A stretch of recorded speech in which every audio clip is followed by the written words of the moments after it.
A perceived tendency to discredit or disparage those who have achieved notable wealth or prominence in public life. Is Cam Smith getting the tall poppy syndrome treatment? On this episode of Big Boy Pants Golf, we'll investigate.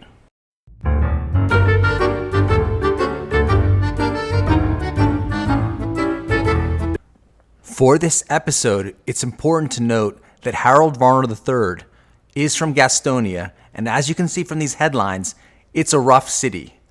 It's also important to note that the PGA Tour itself put out an article on the toughness of Cameron Smith, attributing his toughness to being from especially hardy stock.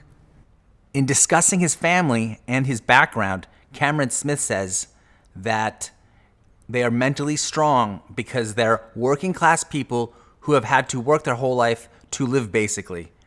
And yeah, I guess that's just kind of what I grew up in. Working class, the article continues. This family made their living off milking cows and running cattle. They had to fight for a bed after dinner as the house wasn't big. These are real salts of the earth people. So just keep in mind that both Harold Varner III and Cameron Smith both came from humble beginnings. Now let's continue. We're going to focus on these two Golf Channel videos and squeeze out any nuggets of knowledge. We're going to start off with how LIV Golf moves will impact international team at President's Cup. All right, I'm joined by Jaime Diaz. And Jaime, I'm curious what your reaction is to all of this news. He's done a lot of really great things. He's got great hands. He's got great talent. It reminds me of Patrick Reed, who's also on the LIV. So these things are undeniable losses, but at the same time, you just don't know what's in a player's decision-making apparatus. Jaime Diaz says, you just don't know what's in a player's decision-making apparatus. Let's watch as Jaime Diaz, aka Low Energy Brandel Chambly, now starts putting dots in there as to what is in Cameron Smith's mental apparatus. And then later, he'll start saying that this is why Cameron Smith made these decisions.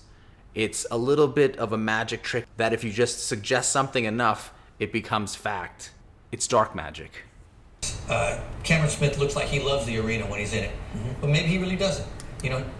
You can already see where Jaime's going with this. Cameron Smith really isn't a competitor, doesn't love the limelight, and that's why he's choosing to go to the LIV Golf Tour, because that's what you do when you don't want to compete anymore. Already sad, but let's continue. Talked about, loving to be in fishing, loving to go back to Australia, wants to open a coffee shop when he retires.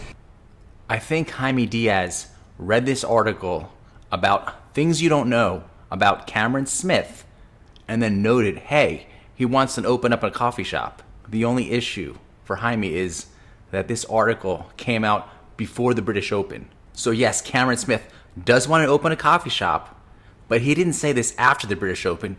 He said this before the British Open and still won the British Open. You can want to open up a coffee shop, but still also want to win major tournaments. Maybe he likes the leisure and doesn't like the pressure. Maybe he doesn't like the pressure will probably morph into Cam Smith can't handle the pressure. We are seeing the seeds of this narrative being planted right now. And the demands and the expectations and the travel and everything else that comes with trying to be a great player. In one breath, the Golf Channel through Jaime Diaz will say that Cam Smith can't handle the demands and the travel and the pressure. And in the same breath, they'll point out the LIV schedule, which has the golfers playing a lot of events in a lot of different countries, and then saying, well, I thought you guys wanted to play less golf. At least be consistent. Either fault Cam Smith for not wanting to travel, or fault him for choosing a tour that's going to require him to travel a lot more. You can't fault them for joining a tour that's going to require them to play a lot of tournaments in the next 6 to 8 weeks in many different countries, but then also say, hey, this guy can't handle the travel. And that he was able, in his mind, to justify taking a lot of money and losing out on that opportunity to make history. Losing out on the opportunity to make history at the President's Cup, an exhibition that just draws in tons of revenue for the PGA Tour, in which the players work for free. So if you think about it, the PGA Tour has cut off their own nose to spite their face. You're going to lose revenue because you've banned the top golfer on the International Cup team. It's already lopsided matches and you made it worse. Cam Smith isn't losing out on history. The PGA Tour is losing out on getting one last squeeze of a cash cow. That's puzzling to me sometimes, but I understand not everybody's wired the same way. We get used to studying the greatest players, whether it's Jack Nicklaus or Tiger, whoever. They're all... So now, Cameron Smith isn't wired the same way as the greatest players of Jack Nicklaus and Tiger Woods, etc. Because of the proximity then to the President's Cup, this announcement seems to particularly sting for the International President's Cup team. Your thoughts in terms of that reaction? Again, a self-inflicted wound that the PGA Tour has done to itself. It makes no sense. Any sense, Jaime, that we're at a point where the number of players we're hearing from, the prominence of the player that we're hearing from will start to slow down considerably? It seems that way because of what the PGA Tour did with improvements, but at the same time, money talks, and you have players who listen more than others.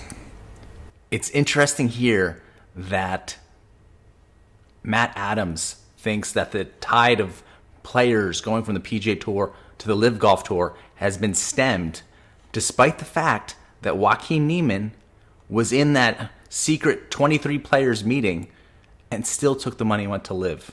Obviously, the President's Cup's coming up in a couple of weeks. Did that in any way, shape, or form come into your mindset when deciding? Cameron Smith and Harold Varner III. This is why this episode is called A Tale of Two Cities. We'll get into it. Turn now or to wait after the President's Cup? Absolutely. I've spoken to Trevor. I know Mark has as well.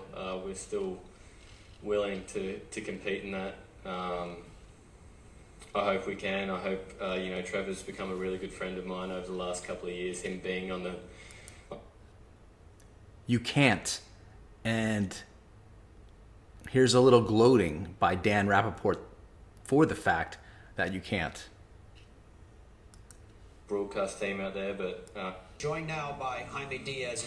And Jaime, I realize that there's a lot to unpack here, even in those two sound bites that we heard from Cameron Smith and from Harold Varner III. Let's start, first of all, with Cameron Smith.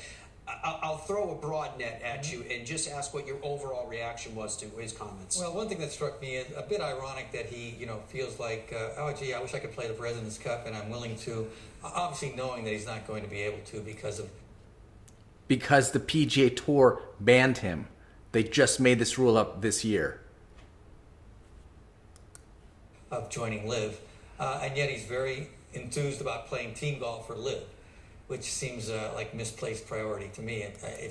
When he plays for LIV, he gets to play with 3 other Aussies and potentially win $750,000 just for the team aspect of LIV. Not to mention the $4 million he could win if he finishes first. Whereas with the President's Cup, you get that much money.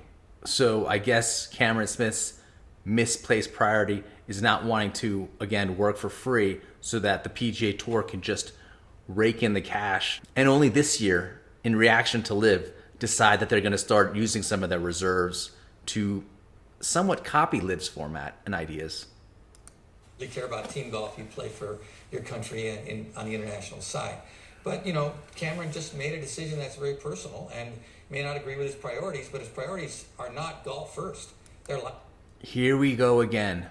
These two episodes are within 24 hours of each other.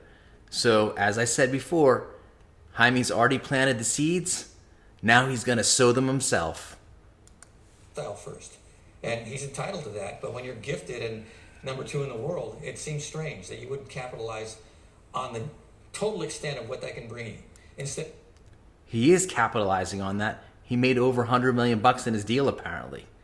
This is the definition of capitalizing. How many golfers on the PGA Tour have made in their career earnings what Cam Smith just signed for? I bet you it's less than 3 or 4. Just getting the money and buying basically your leisure, which is what he seems to be at this moment valuing most. There were some other comments that he made. It's just this weird idea, this weird narrative that Jaime has created in his head, potentially from reading that article that Cam Smith wants to own a coffee shop when he retires. And now this translates into the fact that Cam Smith, because he also likes to fish, well, all this money is going toward leisure. Use quotes, even though they're phrases, where he said, future of golf, and that golf needs to be stirred up a bit, and that golf needs to change. Is that reading off a bullet point sheet, or you think it is? This is some very weird pot calling the kettle black projecting. All the Golf Channel ever does is read off some bullet point sheet, and they never back up these bullet points with any data. It's talking points. He didn't really back it up. He repeated it, but he didn't talk about the substance of it. How is LIV golf the future of golf compared to the model that has sustained golf for hundreds of years and certainly... The viewership is dying. Who watches golf? What do you mean sustained it for 100 years? These are talking points, Jaime Diaz. golf beautifully for the last 80 years. It's just not a very strong case. So, he says that we got to shake it up. They are shaking it up, but they're shaking it up probably to the extent of making the PGA Tour really examine how they can get better. So they're strengthening the old model as opposed to bringing a new model, in my opinion. The PGA Tour is strengthening its model by, in many ways, copying the LIV model, and we won't know the extent of how much the PGA Tour is going to copy the LIV model for another year or so. But if they come up with these elevated events of only 60 players, which are the top players, they also use this PIP system, so you can sponsor exemption your way into the tournament, basically. Kind of a backdoor sponsor exemption. And if these events have no cuts, you copied the LIV format. Fascinating. He also did mention relative to the PGA Tour, and you just alluded to it, that he has not resigned his PGA Tour membership. Never resign from any position. Make them fire you. At least keep your right to sue intact. Is that more of a hopeful sign, or do you think that's about waiting until court decisions, et cetera, are made? I think it's a strategic sign. It's like, in case something good happens, I'll be there to take it. But Jay Monahan was pretty emphatic that, no, you're not coming back if you want to come back. Harold Varner III. Basically, Harold Varner III gets a pass. We'll see it coming up. No, I think Harold explained himself better. He used golf as a way to get out of his underprivileged background, in his opinion. A tale of two cities.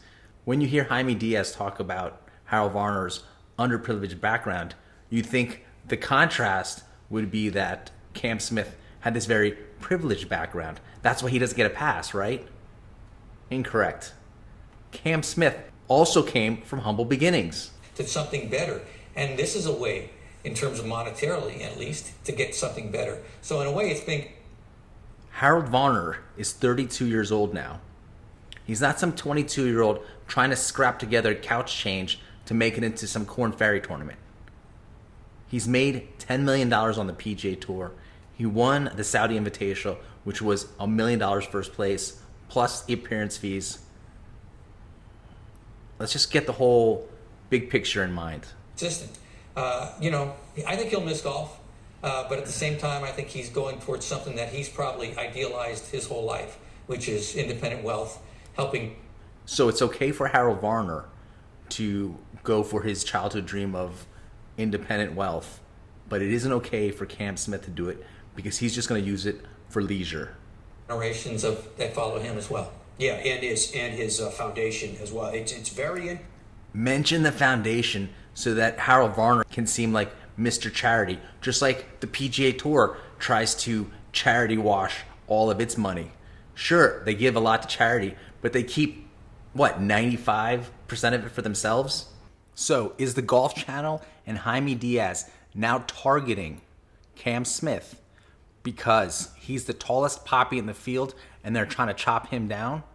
He's got the same humble beginnings of Harold Varner III, but he's getting completely different treatment from them. Just something to think about as you subscribe, share, and like and as your normie PGA Tour golf friends start repeating this whole idea that Cameron Smith can't handle the pressure, he just wants a life of leisure.